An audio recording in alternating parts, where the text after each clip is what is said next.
evening and welcome to Crossroads.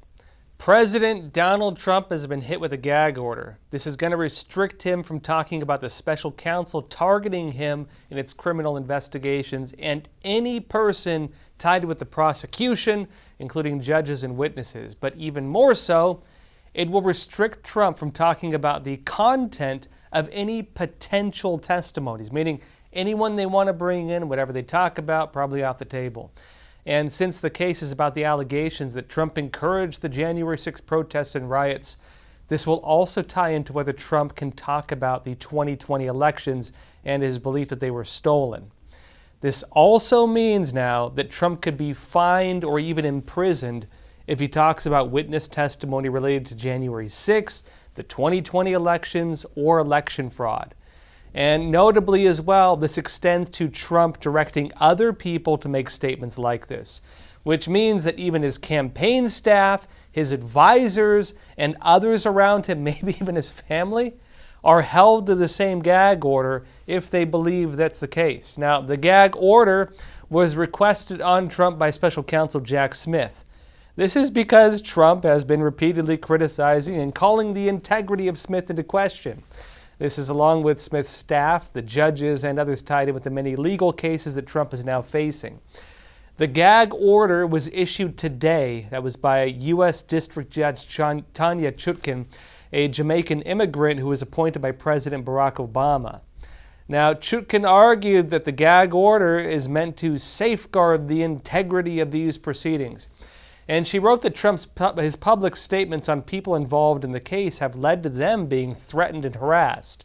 Now, she wrote that Trump has made statements to national audiences suggesting that he believes the cases are illegitimate and that, as Chutkan claims, that particular individuals involved in it are liars or thugs or deserve death. Her words.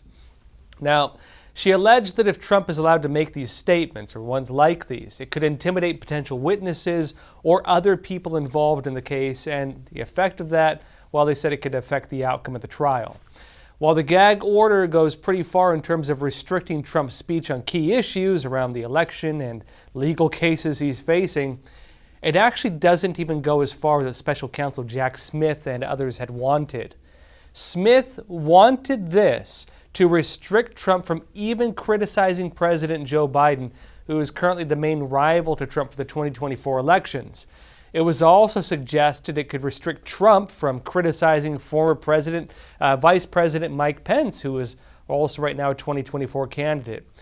Judge Chutkan also clarified that the order does not restrict Trump from criticizing Biden or his administration overall, or the Department of Justice, or Pence, or the campaign platforms or policies of any of Trump's political rivals, including, again, Pence. She also clarified that Trump can still claim that he's innocent and that he can still claim the prosecution overall is politically motivated. Now, of course, it's going to be a very fine line, and there is some gray area on how any of this could be interpreted, especially when it comes to whether Trump can actually call out election fraud and other things like it. It will also affect how much Trump can defend himself from accusations. Remember, these are all the things blocking him as he goes into the 2024 elections. And also when it comes as well to criminal charges where he's trying to explain his position to voters when he's on the campaign trail.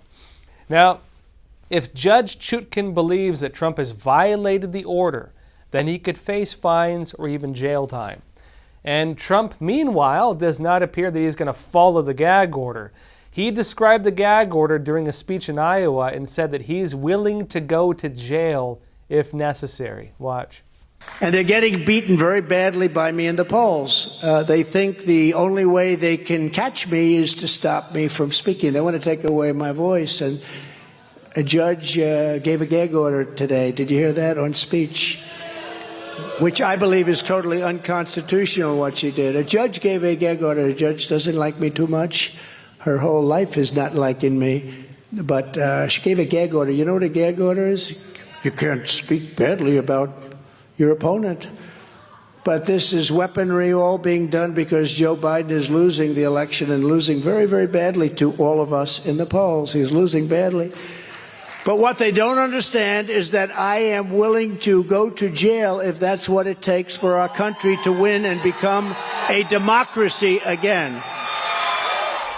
When the gag order was announced, Trump's campaign spokesperson Liz Harrington said in a statement that the decision was an absolute abomination. She described it as another partisan knife stuck in the heart of our democracy by crooked Joe Biden, who was granted the right to muzzle his political opponent, the leading candidate for the 2024. Now, Trump has repeatedly framed the rolling criminal charges against him as the new form of election fraud. And the same day the gag order was unveiled that Trump was heading into court in Manhattan to face allegations that he overvalued his properties. That's the case where the judge set the value of Mar-a-Lago at $18 million.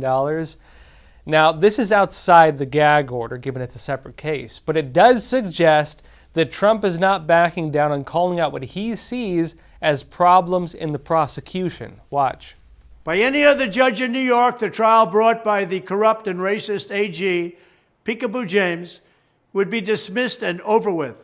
I'm worth much more than my financial statements, so there can be no fraud. I have a 100% disclaimer clause, so again, there can be no fraud. This trial is an election interference witch hunt, and everybody knows it.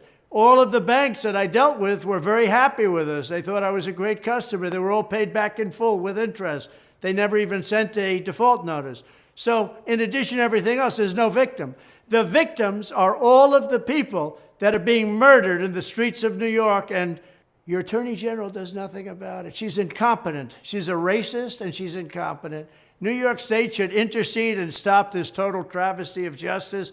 The people of our country are watching, and they all get it. It's a travesty of justice. It's a kangaroo court. Thank you very much. Back on the gag order, Trump's legal team immediately filed a notice to appeal. And on October 15, just before the order was issued, Trump claimed on Truth Social this is an attempt to take away his First Amendment rights. He said it takes away his ability to campaign and his ability to defend himself. And he said his political opponents are doing this because they, quote, want to cheat and interfere in the 2024 presidential election. Now, he noted in a separate post, I've got 8 separate lawsuits going on that have been started or strongly influenced by the Biden administration for purposes of election interference. Now, Tom Fitton at Judicial Watch published a video afterwards where he declared that the gag order is a form of, quote, unprecedented abuse of prosecution and election interference. And he noted that Trump is facing legal charges and attacks, and that stating his defense to those attacks is a necessary part of his 2024 campaign. Watch. They're pretending that Trump has no right to complain about these abuses, complain about this prosecution, complain about the likelihood of a jury being biased here in the District of Columbia, complain about Joe Biden, complain about the judge, and defend himself in the middle of a campaign from a prosecution brought by the administration of his opponent. Others noted that the personal attacks in the legal case, well, they've gone both ways. With the judge, Trump was criticized, Judge Chutkan. But Chutkan has also made statements that suggest she has a pre-existing bias. Now, Real Clear Investigations noted that in previous cases, she has claimed that the idea that the 2020 elections were stolen, she said it's a conspiracy theory. She described January 6 as a mob attack on the foundations of democracy. It noted that under normal circumstances, judges should recuse themselves, in fact, they're required to, if they have personal bias or prejudice on a case. Well, folks, that's it for YouTube. For the rest of the episode, come join us on Epic TV. We'll talk about the new push from both Republicans and Democrats to bring those Palestinian refugees right here to the United States. And we'll also be talking about the climate emergency. It's no longer settled science. In fact, there were peer-reviewed scientific papers now saying otherwise. It is no longer settled science. We'll be talking about that and why it matters and what that means going forward.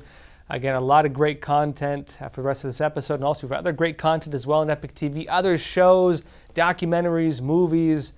And again, of course, you also help us keep doing what we're doing. So come join us on Epic TV, EPOCH TV.com, and I'll see you there. What is the real story of America? Why did the Founding Fathers choose a republic over a democracy?